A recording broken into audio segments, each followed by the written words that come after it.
Guess I'll begin. I'll introduce, thank you all for being a part of this wonderful panel celebrating Afro-Latinos. My name is Victor Simmons Jr. I am the library administrator here at the Auburn Avenue Research Library on African American culture and history. I am the proud son of a Puerto Rican mother and an African American dad.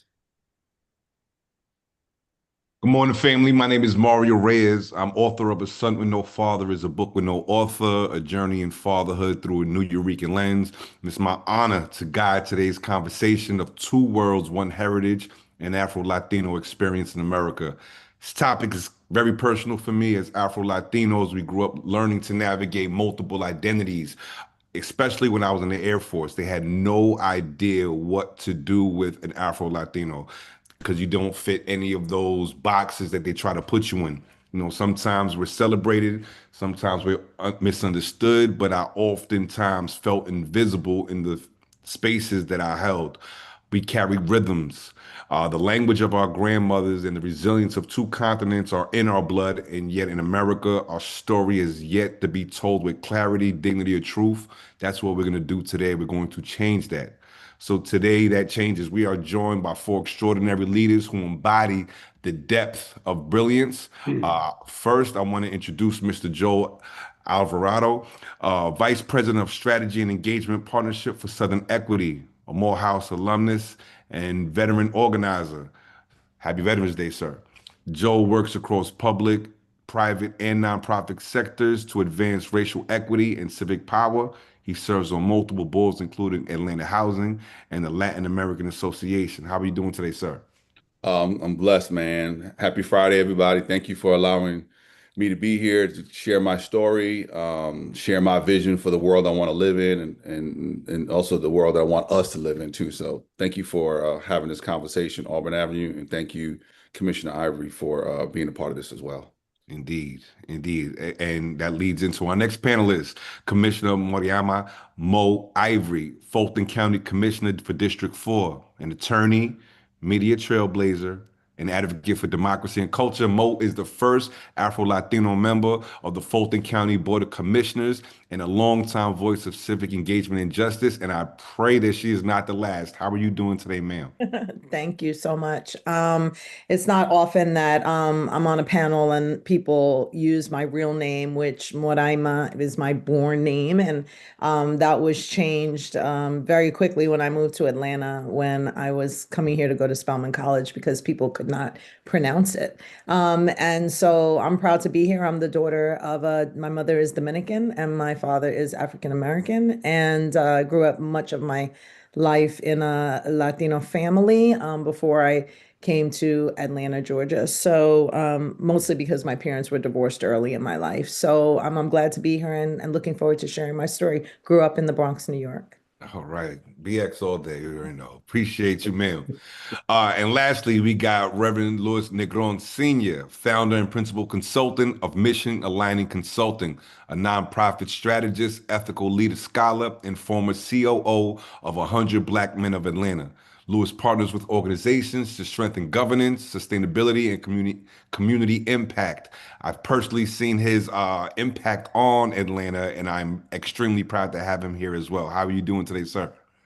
Estoy bien, muchas gracias. It's a pleasure to be here. And I find that the panelists, we all have to be part of the AUC. I like Joe, we were classmates at Morehouse, and Wow. Mo is our Spelman sister. So it's a pleasure to be here. And I'm just excited to just share the stories. My dad's a Black Puerto Rican, my mom's a white Puerto Rican, but I have a unique experience. I'm a Cali Rican. I'm from the West Coast, from the town. I grew up in Oakland, California. So my Okay. family migrated there in 1950. So my experience being a Puerto Rican is very different, from others. But oh yeah, we're one country, one blood, la gente. All right, I feel like I indeed. gotta shout out Brooklyn, man, because y'all, everybody talking about BX and Oakland. I just gotta let folks know I'm from the planet of Brooklyn, Bushwick. So I gotta put that out there. Y'all making me feel a certain kind of way. So Hey, you ain't lie about that, but Brooklyn is truly a planet. Yes, yes. This is one of the one instances where the Bronx has actually had more people in the building than Yeah. Brooklyn. I'm saying, Not even in Skate Key. Right. Not even in the Skate Key days on Allerton will we more deep. Hey, But just catch the number 6 and come on over to Pelham Bay and we'll be waiting for you. Okay. yes, ma'am. Yes, ma'am. All right, I want to talk to you guys about when you first became aware of your Afro-Latino identity. I can honestly tell you I am privileged in that I always was raised in a community and a family that truly embraced it. My godfather is a direct descendant of Dr. Ramon Emeterio Betances. Mm. So, as we know, he helped lead the Grito de Lares to help abolish slavery throughout Cuba, Puerto Rico, DR. And in that, I always got to see the Afro-Latino, but then I had another godfather who was the foremost collector of slave artifacts in Puerto Rico. So Mm, I distinctly remember being like a 7-year-old boy and him putting some slave shackles on me and Mm. said, "This is what they used to wear when they were your age." And that the energy just from that experience alone has stayed with me throughout my life. So when I was enlisted and I would find myself in Biloxi, Mississippi, and Hampton, Virginia, and all these other locations, and I would have to staunchly defend what it was to own blackness as a Latino. So I'll start with you, Joe. When was the first time you became aware that you were? Well, it's interesting. I would say, let me frame it this way. The first time when I was, the second time I traveled to Puerto Rico to visit family. I remember my mom, and then just more context. My father is Afro-Latino. My mom is more indigenous Mm, looking, right? And yeah. so I remember my mom before we flew. I was 6, so she was worried about, when you're 6, sometimes you don't control what your mouth says, right? So she wanted to make sure I presented myself well and the family well going to Puerto Rico. So she pulled me over. She said, "I want to make you aware that your grandmother looks different than other people in the family that you've seen. That she's darker, and that and so she didn't want me to make like some sort of commentary about how my grandmother looked, but that triggered in my mind, like had me thinking. And then when I visited my family in Santa Isabel and saw they were all Afro-Latinos, right? And then visiting family in New York and seeing that they're all Afro-Latino. And so I started asking myself these questions. Well, if I have family that are blood relatives that look black, what does that make me? Right? Who am I in relation to them? These are my first cousins. These are my uncles, right? These are my mm, aunts. So I'm trying to at an early age understand like what is my relationship to them, right? They are family. So does that make me black too? And it wasn't until I got older and when I got into high school, I went to a high school. Those of you from New York, I went to Murray Bertram in downtown Manhattan, and so being there and trying to find my identity, I leaned more to being black and occupying that space. But it also started my politicization, right? I started reading different works and started kind of hanging out with different people, and I started realizing that I am black and I am Latino, but I didn't have the language, I didn't have the theory, I didn't have the way to communicate intersectionality, right? I hadn't been introduced to the term yet and the concept, and I didn't have a way to fully articulate being part of both worlds. So I found myself just staying within the Black community because I felt most comfortable and I was most received there. I also didn't speak Spanish because my parents thought that it would hinder my educational progress. So I felt that that was a unfortunate barrier between myself and community because I couldn't fully appreciate, they'll be having conversations, telling jokes, whatever, and I'm asking, hey, what did they say? What did they say? So that made me feel like an outsider. I mean, I'm not blaming my family. I understood why they did it, but it did have that effect on me that I didn't feel that connectivity. And so it really wasn't until I got to Morehouse, Mario, to be honest with you, that I started I was a history major, so I started delving into history of the Caribbean and Puerto Rico. I minored in Spanish. One of the classes Luis and I took at Spelman was Afro-Latino literature, right?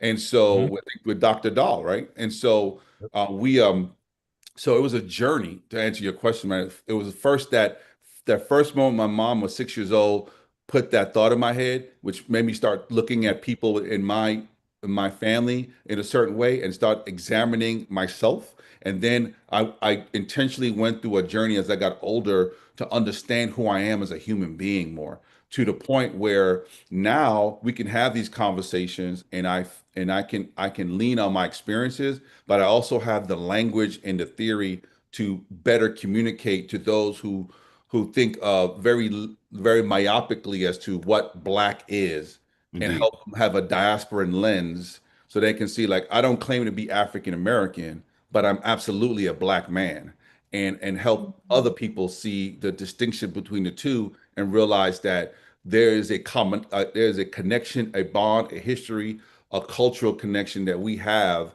irrespective of what my last name is and your last name is. No, I absolutely love that.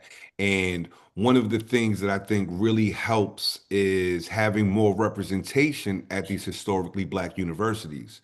I could proudly say that my niece goes to Morgan State Hmm. and she flies her flag proudly. And it's in it's incumbent upon us to ensure that we are representing and being very vocal about that diasporatic lens, Hmm.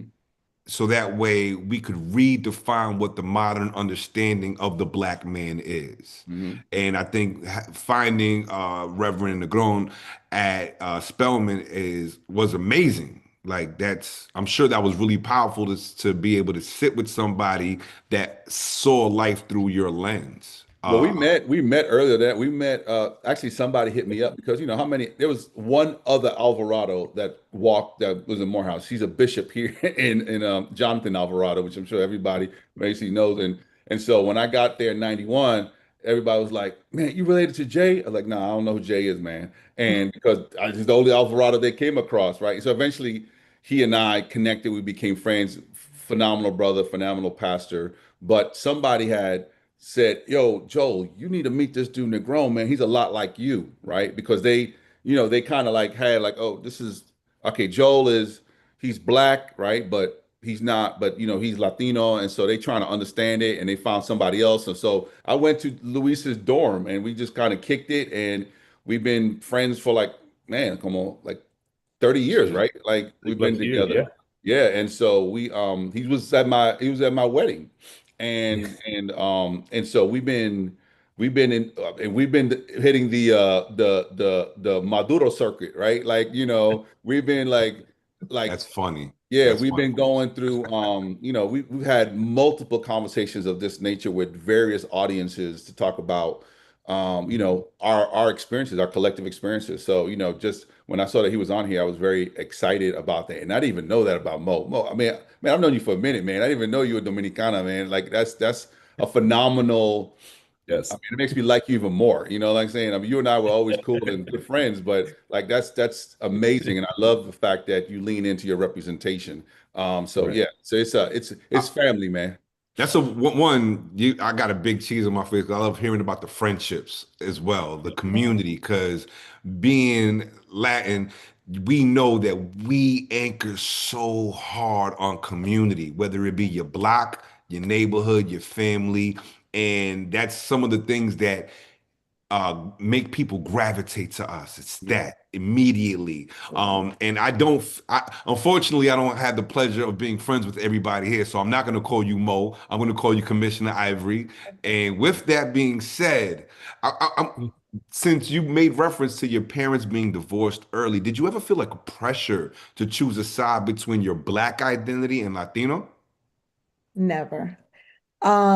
Just for a little context, I do consider myself to be Dominican and Black, but my grandmother is Mexican. And so my mother is really Dominican and Mexican, although I think because she grew up in Santo Domingo, she really like relates to being more Dominican than she does Mexican. But I don't want to erase my grandmother, whose name was Lupita Rodriguez, who Oh, lived to be 110 years old and was the longest living Mexican national in the United States when she died. oh, wow. And so I don't want to dismiss her entire heritage as a part of who I am as well. And my grandmother never, she lived in the Bronx.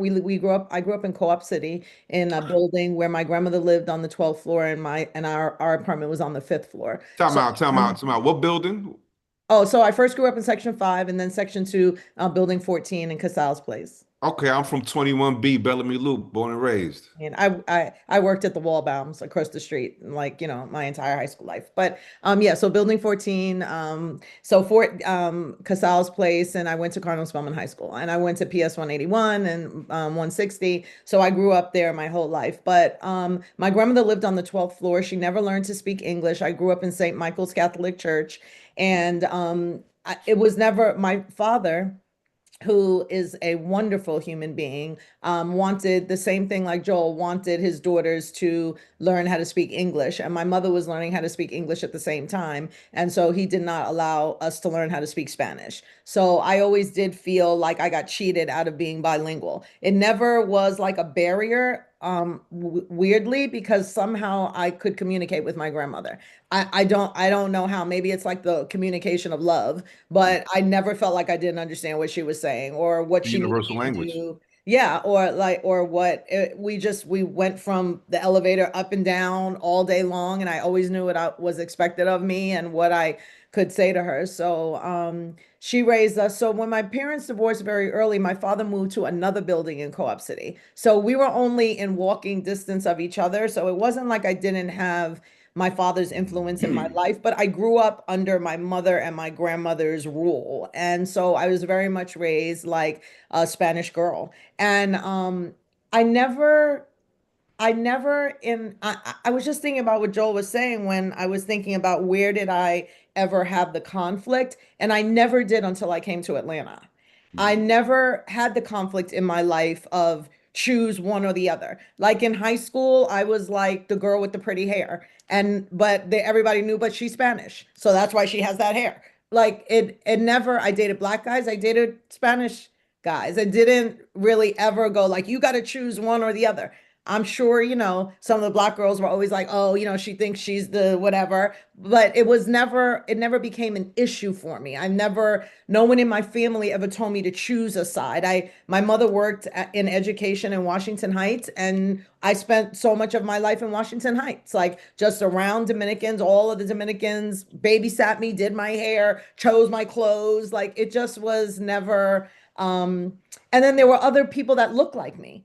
So Black Dominicans never, and in my family, my mother has five sisters, and every one of her sisters married either a white Dominican or a white American. So my mother was the only one that married an African American, and my grandmother had a problem with that, I believe. Like she just didn't understand it. So my mother was always like the one that married somebody black and brought color into our line. But many of my mother's sisters, after they came to the United States and fleeing Trujillo's rule in the Dominican Republic, then they went back. So we always went to Santo Domingo to visit as I was growing up. So I never saw my cousins who have blonde hair and blue eyes as like having it better than me or anything like that. We were just all a family, and we just all looked a little bit different. So I have to say that I didn't really feel the pressure of having to choose anything when I was living in New York, or even when I went to Santo Domingo to visit my family. It was when I came to Georgia, and my mother, in her second marriage, when my mother and father divorced and my mother got married, stayed unmarried until I was 15 years old. And then she married into a family in Queens that had gone to Hampton University and were Deltas and Qs and all of that. And my mother didn't know anything about that. And for that sake, neither did my father. Right. So my father never graduated from college, so he didn't know about that either. So that family name is the McCains. And they immediately started telling my mother, your daughters need to go to HBCUs. And we were like, what are those? We didn't even know. I was always going to go to Baruch, or I was always going to go to a SUNY school. Like I wasn't going anywhere else but the public school system, right? And so when Helen McCain, who was the president of the Queens alumni chapter of Delta Sigma Theta, sat my mother down and said, there's this small school in Atlanta, Georgia that your daughters need to go to. I'm going to make a couple of phone calls. That's how we became on our path to Spelman. And when we got to Spelman College, the first thing people ask you, are you mixed? Like what is What that? is Like this? what kind Yeah. of perm do you have? Like it isn't a complete identity marker with how you look. You're either black or you're white. And Indeed. that was very different for me. I really couldn't, along with coming to Spelman with all my New Yorkness, right? Like I was just like this like, who is she kind of Yeah. thing, right? Yeah, I And always tell people that New York may have been the worst place ever to understand race relations in America. Not oh, racial identity, but race relations. totally, totally. Because when I came to Atlanta, I was really I remember I went to the Piggly Wiggly and I was looking for sazon and I was looking for sofrito and I was looking for all these things and I was gonna make like my own. I didn't know what grits were. I was like, don't you have farina? Like what? I don't know what this is, right? So I was Oh, like, okay, well, I'm just gonna make my own stuff and this little hot plate that I got or whatever, and I couldn't find any of the stuff that I was normally eating, right? And I thought to myself, like, oh my God, this is terrible. And there was an airline called People's Express where you could pay when you got on the plane in 1987. I used to catch that flight to New York like almost every single week because I hated it. I couldn't understand why people were so, you got to be over here or you got to be over here. And then I started learning and I learned about what the South was about. And nobody had really ever taught me that living in the yeah. North. Like, let's dive into racism in the South. I did not understand it. And so I had to learn about it. And I brought all of who I am to it. I've never changed who I am. I tell everybody who I am. And I think that having the experience that I've had in New York growing up makes me a better person to deal with the oppression that I see in the South. And so I'm grateful for having that whole entire experience. And sometimes like I have to remind people like you don't really know who I am because like people put you in a bucket in Atlanta, like, oh, this is what this person is. And I go, like, you don't know a lot about me at all because Indeed. I have this whole other world inside of me that we don't get to express that much in Atlanta, and especially not in 1987. Now, phew, it's way better, right? There's a lot of different things. I can go out and I can just get a normal, meal. I can go to a Dominican restaurant, right? Getting your hair done by the Dominicans isn't some like, where do I find a Dominican salon? There's one on every, 5 corners now in Atlanta. So like we've grown a lot, but it's just a very different experience to be raised in New York, Latina, and then to come to a place like this and Yeah, and you made some references to the exposure when you left New York. And I remember I was in the Air Force and I was in Mississippi and I was walking out of a store with my uniform on. And this older black lady just grabbed me by my arm and she goes, "Oh my God, where are you from?" I said, "Excuse me, man, I'm from New York." She goes, "Come here." So I get down low and she starts rubbing my face with her very calloused hand. And she goes, "No, baby, where you from?" And I said, "Oh, I'm Puerto Rican." And she goes, "Oh, we don't get many of y'all around here. You should stay and make some babies." And that right there, just like one, that was like the craziest invitation ever. Second, I was just like, wow, yeah. I I mean, it's didn't cultural know. sensory. I Yeah, did yeah. not know that we weren't as much as we fly our flag. I wasn't known that it wasn't already understood universally, Mm-mm. right? Listen, when I get off, I go to Punta Cana a lot. We have a place there, and I when I get off of the plane, I don't like nobody speaks to me in English. Like nobody even assumes that I'm like American. I'm just Dominican. And then when I go to New York, same thing. I'm around. Nobody goes assumes that like in Atlanta, black. Mm-hmm. Mm-hmm. Now, I would like to keep the conversation moving and loop in Reverend Negron. You hear us speaking a lot about how like our upbringing has shaped our understanding of being Latin or black, right? Or blackness. And I think the other four of us have that connection of New York, but you being raised Boricua out in Cali, I'm sure had to be a little different since they are predominantly have the four races, either Asian, black, white, or Mexican. So where did you feel like you fit in, and was that ever questioned or misunderstood? No, great question. So yeah, my experience is first of all, again, my dad's a black Puerto Rican, my mom's a white Puerto Rican. So my father first thing he told us growing up was that Spanish in the home, English outside. Because he didn't want us to, he wanted, and I didn't learn to speak English till I was 6. And it was really funny because I would go into the neighborhood, and I was in a predominantly African American neighborhood in North Oakland because the Black Panther Party was founded around the corner from my house, and Huey P. Newton went to my high school. And it was interesting because the Chicanos and the Mexicans and the El Salvadorians and everyone would come to me and be like, "Oye, tú hablas español muy bueno." You know, how does little light-skinned black boy learn to speak Spanish? And and then I was like, "Well, I'm Puerto Rican." They were kids, so they were like, "Well, what's that?"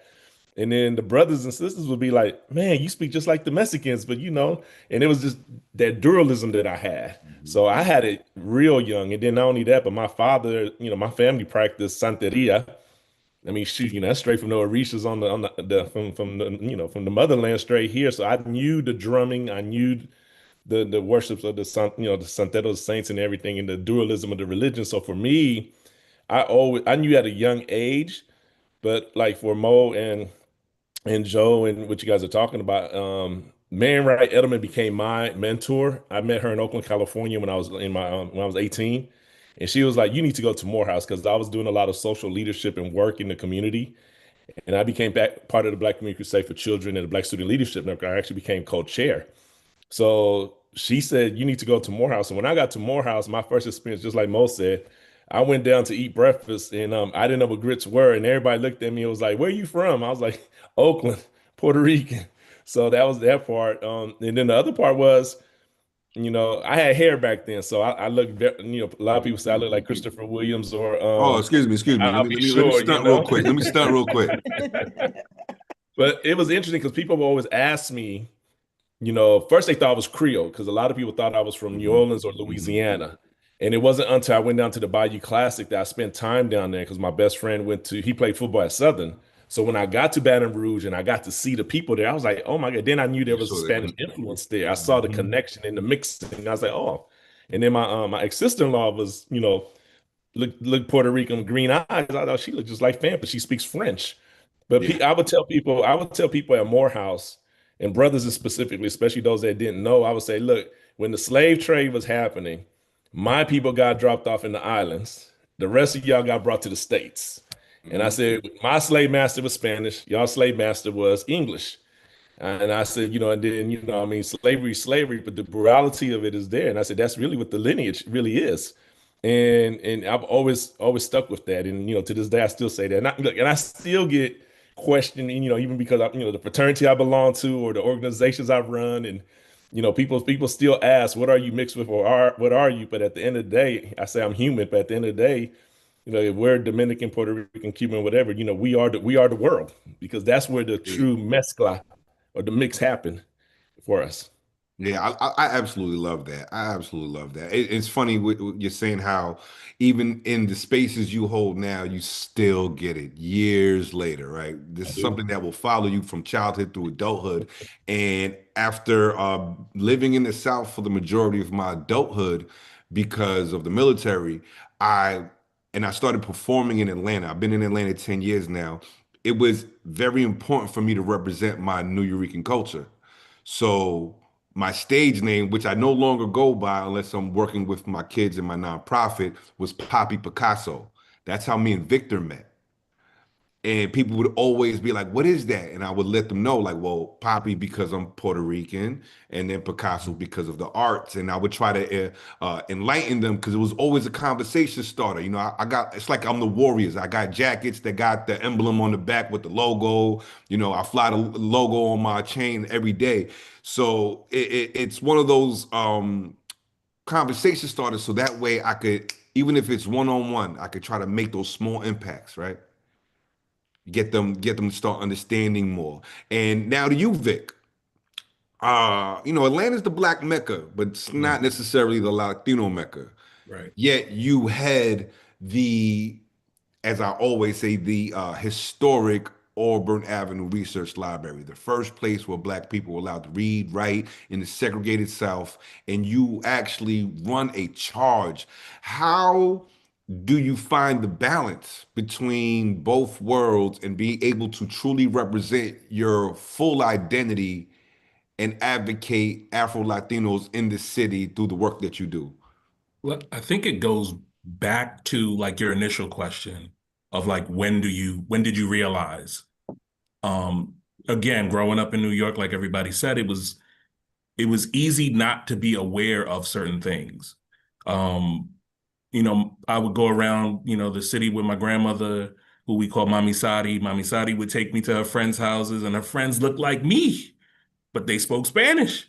You know what I mean? My uncles and aunts, they look like, like Native Americans, and they come in all colors. My mom is a very white Puerto Rican lady, right?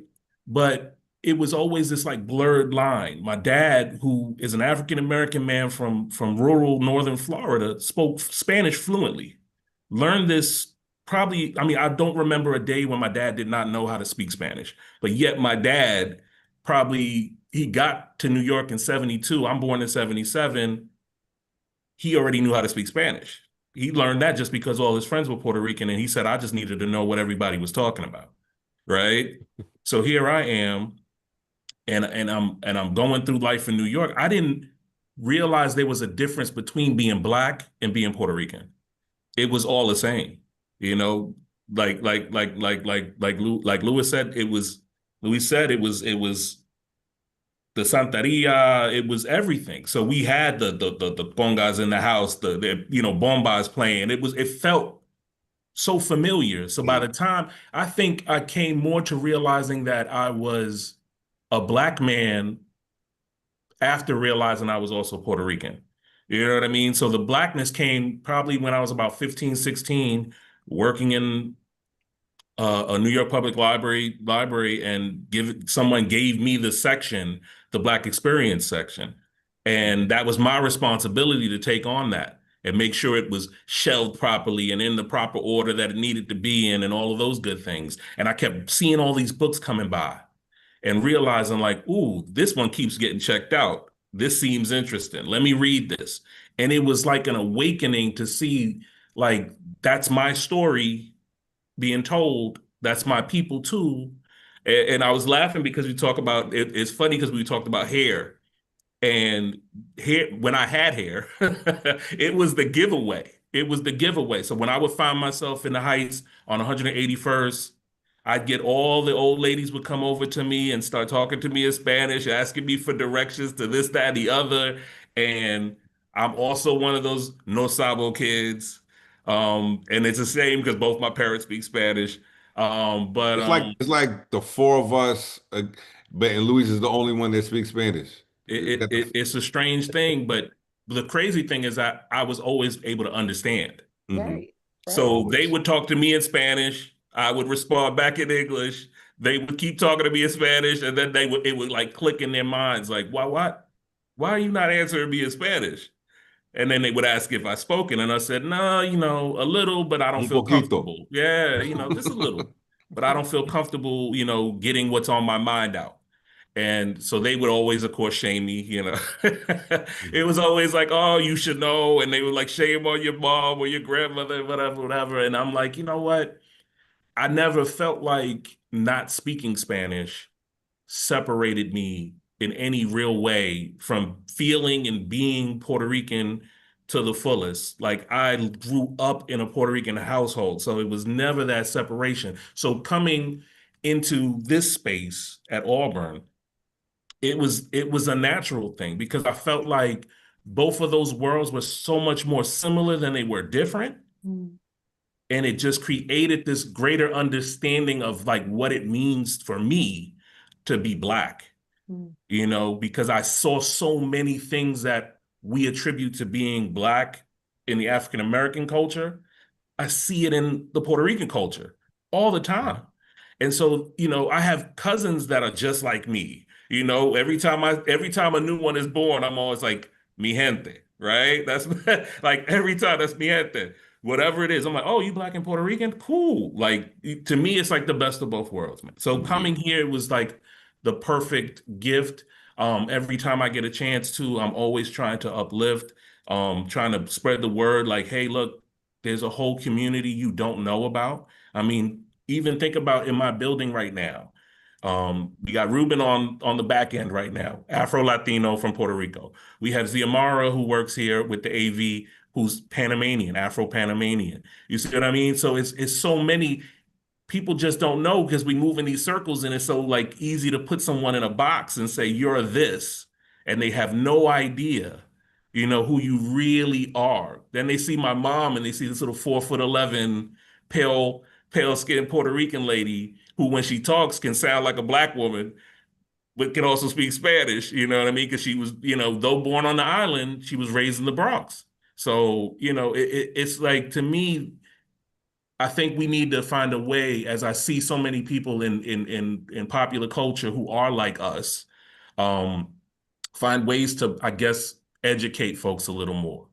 And You Victor, if know, I'm honest, I have to give you your flowers. I've known you for almost my entire time in Atlanta in the last 9 years, and every time you throw up the bat signal for me to come and either host a panel, show up and perform, or whatever it is, and even today, having this conversation and being able to share it with all of the people that are subscribed, it matters. These conversations matter. I appreciate it. I mean, again, I look at it like everybody on this panel is my family. That's how I see it. So when I met you, it was easy because there were so many levels to like how you're my family, just from being from the Bronx, being Puerto Rican, representing and knowing that you have kids that look like my kids, you know what I mean? And they're brown, you know what I mean? And proud of being black and being Puerto Rican, you know what I mean? All of those things, that's family. You know what I mean? So it was always, and I told you early on, I said, if I could introduce you to anybody that I know, I'm going to take my time to put you in that space because that's what you're supposed to do as a family. You Indeed. look out for your family. So Familia primero. exactly. Yeah. So that, I And, mean, that's how I live by. and with that familiarity, I have to say, Commissioner Ivory, you're from the op. You went to 181, which means you're smarter than me because I went to 180. True. I went to you went to Spelman. I went to Blessed Sacrament. Okay. So with your permission, can I call you Mo? Yes, you can. All right, Mo.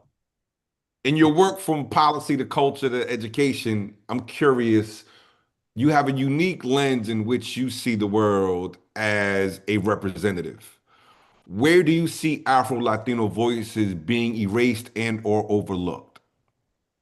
Yeah, I mean, in the same, I mean, in the same way that, any minority voice is overlooked in the Mm. system, by funding, by access, all of the ways. And so, one of the biggest crises we have in Fulton County is our jail, the Fulton County Jail. And, it's 90% populated with brown faces. And most of those are, brown men. And so it doesn't matter if they are, Afro-Latino or Latino or just African American or whatever it is. It's a problem that is weaved throughout all of our policy. The next biggest challenge we have at Fulton County is healthcare. So again, same exact issues. And, when we think about just most recently the possibility of SNAP benefits, going away, and the idea that we as a county, we provide health and human services, we would need to step up. I had to make arguments for funding to do that and why we have to even think about doing that. Like we should just do it, right? And it should be a unanimous vote to just do that. And so I see it everywhere, but I mean, I see the biggest space is just the lack of representation. We're just not in the conversation. When we're thinking about the challenges that we're having now with immigration, we don't automatically think to provide resources in that area or to work directly with the community to be as helpful as we can be. It's always somebody from the Latino community having to come to us to say, why don't you get involved, right? It's just not an automatic involvement. And I'm working to expand what we view our communities to be, right? Our community isn't just like the north side of Fulton and the south side of Fulton, and that's it. There's other parts that need our attention specifically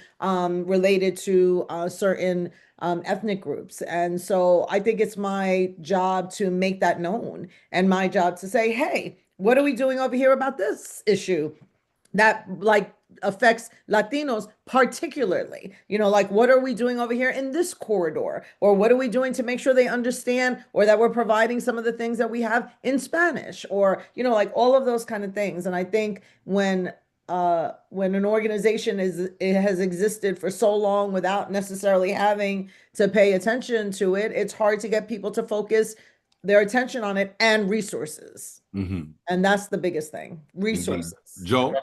If I can interject two things. One, Victor, I would love, when you were talking, I would love if there was a way we can link, and you probably already have it, but maybe we need to amplify it more. Link Auburn Avenue with the Schomburg Center.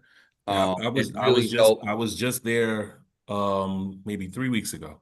If there was a way to like some sort of like Partnership. MOU agreement, a partnership where MOU. yeah, where people can be more aware of Arturo Schomburg and be, you know, the first Black bibliophile in the United States who was Puerto Rican, and then the resources that are there, and that would help with the learning and educating, and as well as those up north learn more about, you know, the Southern Freedom Movement and all the information that's in. That would be a phenomenal relationship. Yeah, that when I'd I was there. Victor, I'd love to help with that from a commissioner Oh, perspective, thank you know, you. since Yeah, funding for the library system comes from us. and we So, appreciate it because I was just at the Schomburg. We received a couple of years ago. We received a $2 million grant from the Mellon Foundation to process a huge portion of our collection, and so we were meeting with all the other institutions that had received that grant as well, and Schomburg being one. So Schomburg hosted us as we presented to each other.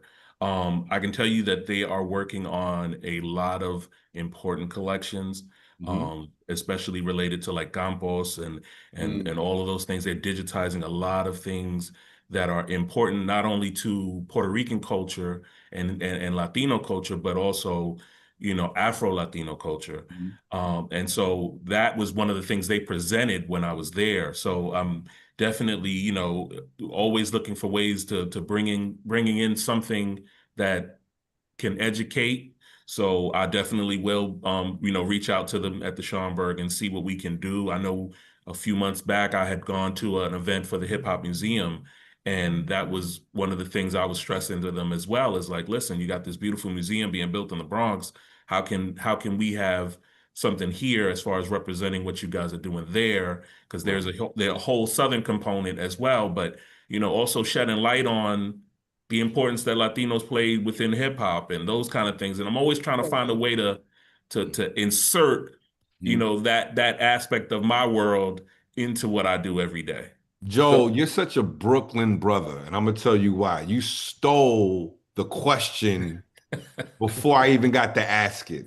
Your question right after Mo's was going to be, how do we cultivate more visibility and leadership pipelines for Afro-Latinos in the South and in Georgia? So with all of the work that you do, I want you to elaborate a little bit more on how you go about trying to preserve the culture. Well, you know, Brooklyn keep on taking it, right? This is what I'm saying. Ain't that the line? Actually, what I was going to do was continue the conversation that the commissioner started through that question and leading into that. In that, if I'm being since Victor mentioned the familia, right? That we all, you know, somos familia. Then I'm just going to keep it 100, right? And so I became a professional, you know, like in my career, like in 1999, and I would say that the greatest erasure I felt was within the Latino community here in the Metro Atlanta area, because it I didn't see a space where I could be both Black and Latino in that area. I saw that I felt that and this is not a critique, but just an observation, that Latinos sought to be more white facing and white centering because they felt that it would allow them to be in closer proximity to power and authority, and that they could advance the community in that regard. And you would see more European looking Latinos being front and center as representatives of community. And I would say, remember 1999 is when I started my professional career.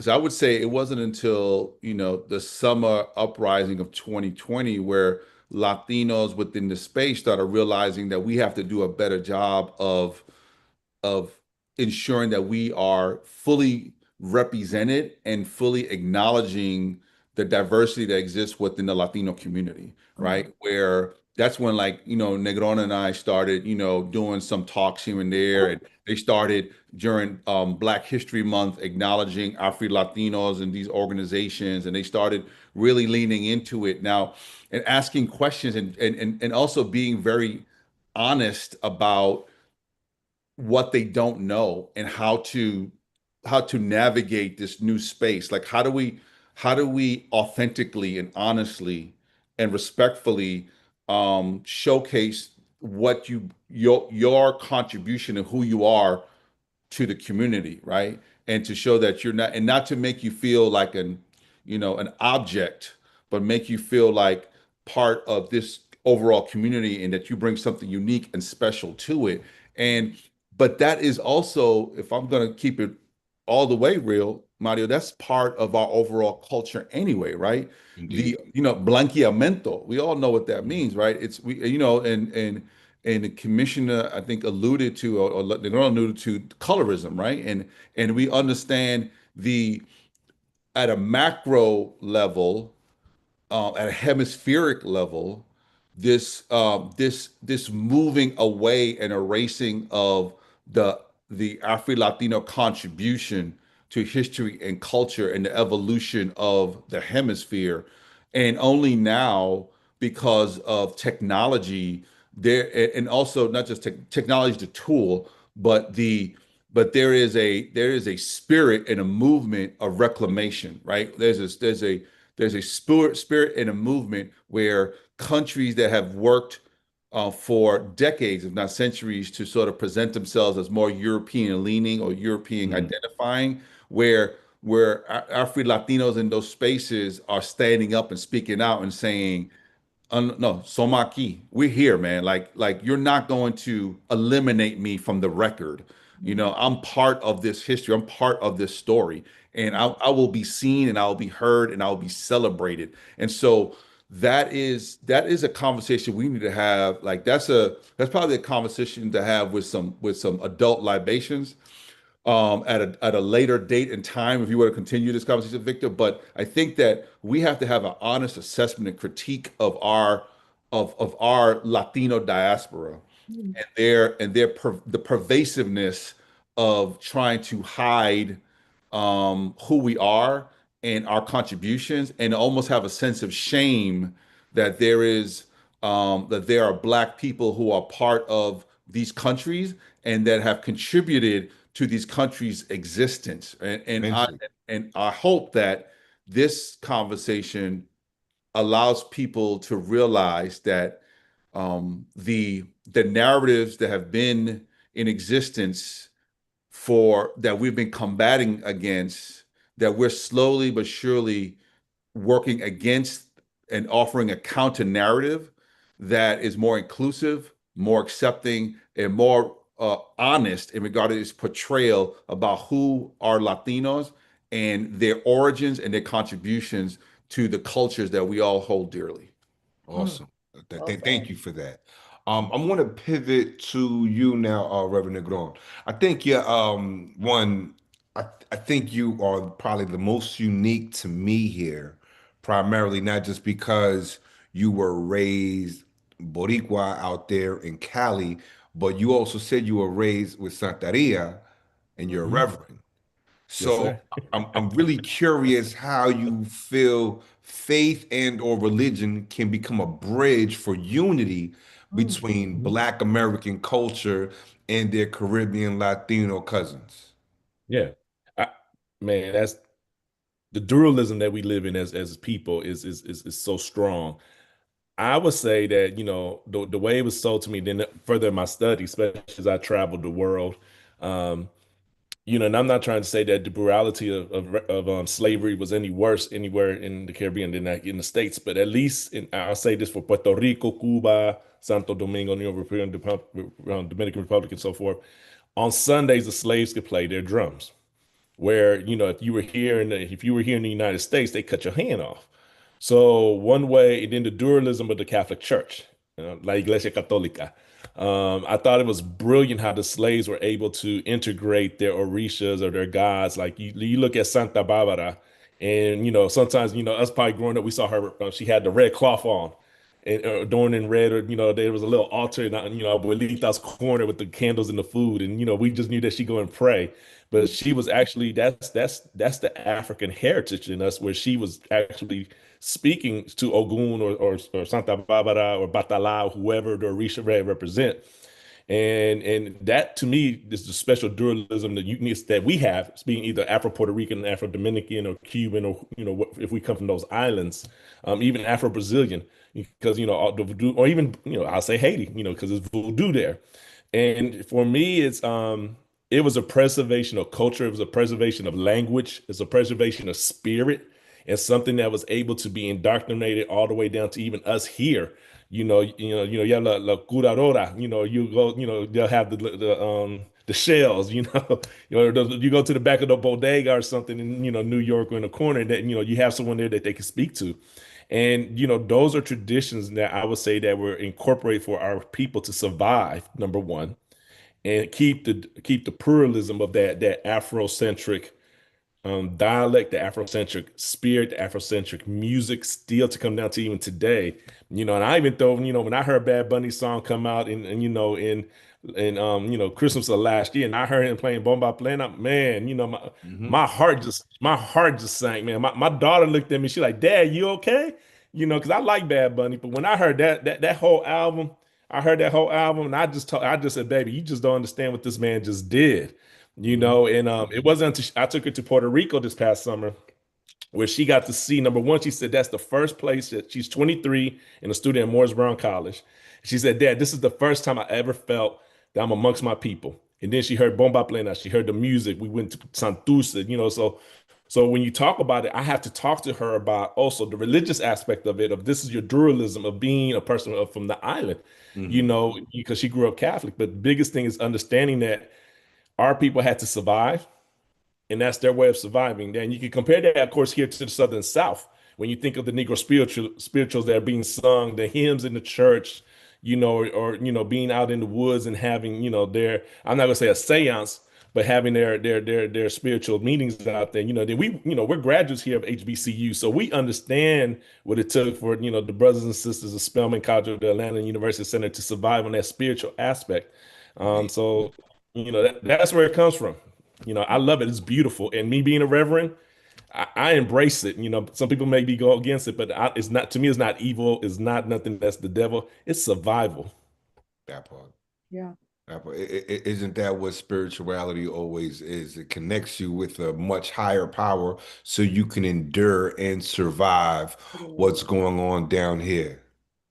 And I'm going to be respectful of everybody's time. I know we Mario, let only have. me tack on to that, because Oh, do what you do, bro. growing up as a kid, I think it opened up my eyes to like what religion could be, because my grandmother went to church every Sunday, went to Catholic church every Sunday, but we had like 3 altars in the house with, I would say, a good maybe 10 statues, of all these different saints. And we always understood, my grandmother, we would go to the ceremonies and everything downstairs. The family that lived right underneath us, My man Saint all Lazarus, that was my mother's favorite. all the gatherings would happen there in their house.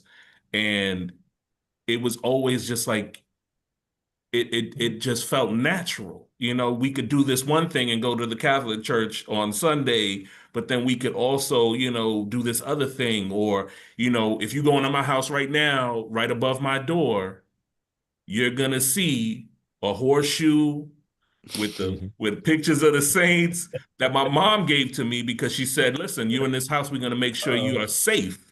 When my kids were being born, my mom came with the little thing to wrap to put around my wife's waist that was prayed on. And when you're born, you get the little bracelet with the little black hand, and all of those things, and you had the little saint chain, and everything that was blessed to make sure you were safe. And it was always kind of like this this duality between the two. Like you understood, this is Catholic, but it's also this other thing. You know what I mean? And it means this other thing, and it was always just a But that normal other thing. thing, it all comes from the same source. Right. So when people would be afraid, like, oh, you guys are doing this, oh, that's against. I'm like, no, it's not. I said, That's if the you really limitations of understood, man. yeah, if you really understood what it was, then you'd know that there's nothing to be afraid of when it comes to that thing. It's just really connecting us to the motherland at the end of the day, and Yeah. our culture and our And history. Mark, if I could just say one point, especially for sinners when it just came out, you Hmm. saw the practice of hoodoo in it. So it was really interesting that I know me and some of my seminary classmates, we went back and saw it again and gave it a perspective from that. And I was able to speak just like I spoke here today, how whether if it's Santeria, Brujeria, voodoo or hoodoo, or even voodoo in New Orleans. It's again, it's how it's the lineage of how it comes from our motherland and has survived within our culture. The healing herbs and the teas and everything like that. So, Mm. and of course, modern medicine copied a lot of that for current medicines that are there. But I Of leave it course. at that. But I'm that's like, just showing the dualism of what's happening there. I remember the first time I went to Boston and I got to learn about the witch hunts and the burning and realized that the witches were threatening the Catholic Church's influence because they were making so much money by learning the herbs and finding out ways in which they could heal the people. So the quickest way to rob them and mar their image is to place a label on them. And that's Mhm. what the colonists have been doing since day one. So when we talk about the lens in which we view these spiritual traditions, and I think it's real that we always be mindful that even the church needs to realize that we have to adjust the lens or take the lens off and see it for what it truly is. And again, I know we got a short amount of time. I want to be thankful of everybody's and respectful of everybody's time left. I got one more question, and I'm gonna start with Victor, then we go to Joel, Mo, and then Rev. What's the most powerful lesson your identity has taught you about belonging? Mhm. I think that for me, it really the idea of belonging. I think it all comes from your house, the house that you were raised in. I think my mom and my dad did a great job of making sure that I knew who I was. You know what I mean? And that I was secure in that idea of what I was, and I wouldn't let someone else define me. So the idea of belonging, I mean, I belong to a bigger tribe than most people. That's how I see it. My tribe is a lot larger than a lot of people. My perspective is different, because I know I have a home in New York. I have a home on the continent of Africa. I have a home in Puerto Rico, and that's how it feels whenever I'm in any of those places. Indeed. So, I feel like I belong to a massive tribe, and I know people say, oh, you're part of the human race. No, I'm talking about something different. You know what I mean? And it's a bigger tribe. You know what I mean? And more in tune with what's in my heart. Much appreciated. Thank you, Vic. Joe? I would say when every time I go to DC, I visit the National Museum of African American History, and I look at the on the wall um, written Langston Hughes' poem "I Too Am America," and I lean into that, and that's sort of my internal my internal call, right? That I too am America. In not only in regards to me being an American citizen, but being a child of the Americas, right? Um, African, indigenous. I am. My wife doesn't allow me to claim that I'm European. She says that I'm Moorish. So I'm gonna go. She's an African American stuff. My wife. I don't ever debate her. Especially by history. And so I said, okay, I'll claim that. But the point is that within me exists all the elements of the Americas. And I honor that. I appreciate that. I try to live that. I try to treat it as sacred. And I don't, and I try to use who I am and what I know to serve as a bridge builder, right? And that's something that Negron and I have done through our time together, where we can be a conduit between the African American and the Latino community, and we lean into that, right? And then we definitely going to work with our commissioner to do the same, and recognize that we in the South we have a multiracial democracy. But if we want to really benefit from that strength and power of a multiracial democracy, then we have to be willing to be vulnerable. We have to be willing to try to establish trust. We have to be willing to see each other in our fullest humanity. That means hearing our stories, understanding our journeys, and appreciating our existence without inhibiting us in any way to make you feel more comfortable about being around us. Yes, sir. Thank you, Yes, brother. sir. I love that.